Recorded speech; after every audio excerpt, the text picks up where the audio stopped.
बिस्मिल्लाहिर्रहमानिर्रहीम। 4 बहसें मुकम्मल हो चुकी हैं। अभी 5वीं बहस अजनास उलूम के बारे में। शुरू मुक़द्दमतुल इल्म में तुमने पढ़ा था कि इसमें रूह से समानिया शामिल हैं। ये 8 बहसें हैं। इन 8 में से ये 5वीं बहस है। इस बहस में ये शामिल है कि ये इल्म किस जिन्स से ताल्लुक़ रखता है। उलमा ने अजनास उलूम के सिलसिले में मुतअद्दिद किताबें लिखी हैं। अजनास उलूम की इसमें सबसे जामे किताब मुहद्दिस मौलाना मोहम्मद आला थानवी रहमतुल्लाह अलैह की कशाफ इस्लाहात फ़नून है।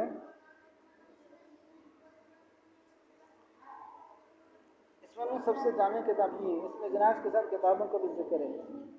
इस फ़न में इमाम अल-हदीस नवाब सदीक़ हसन खान साहब बुखारी रहमतुल्लाह अलैह ने एक अजीम किताब लिखी जो अब्जदुल उलूम के नाम से मारूफ है। इस सिलसिले की कुतुब में एक नाम कश्फ़ुज़्ज़ुनून के भी हैं। इसमें असल तज़किरा तो किताबों के हैं मगर तबन अजनास पर भी बहस की गई है।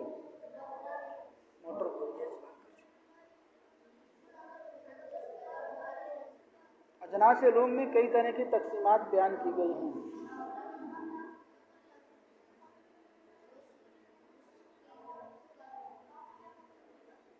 पहली तक़सीम इल्म की तक़सीम बेतबार अक़लियत और नक़लियात के हैं।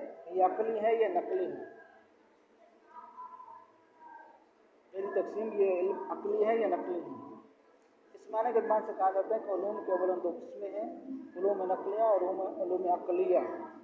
नक़लिया नून काफ लाम और अक़लिया ऐन काफ अक़ल। फिर उलूम नक़लिया की 2 किस्में हैं। वो 2 किस्में क्या हैं? बाज़ ने कहा कि वो 2 किस्में आलिया ऐन के साथ आलिया और आलिया हमज़ा के साथ हैं। आलिया और आलिया। बाद में 2 किस्में शरइया और गैर शरइया। फिर उलूम अक़लिया शरिया की 2 किस्में जिनका बयान आगे आएगा। तफसीर हदीस और फ़िक़ह या उलूम नक़लिया आलिया मक़सूदा शरिया में दाखिल है। उलूम की किस्म अशरफ तरीन है। इल्म हदीस इसी किस्म से ताल्लुक़ रखता है। ये अशरफुल उलूम में से करीब। उलूम अरबी नहव सरफ़ अदब मानी और बयान लुग़त। उलूम नक़लिया आलिया गैर मक़सूदा गैर शरई इनका शुमार वसाइल में होता है चूँकि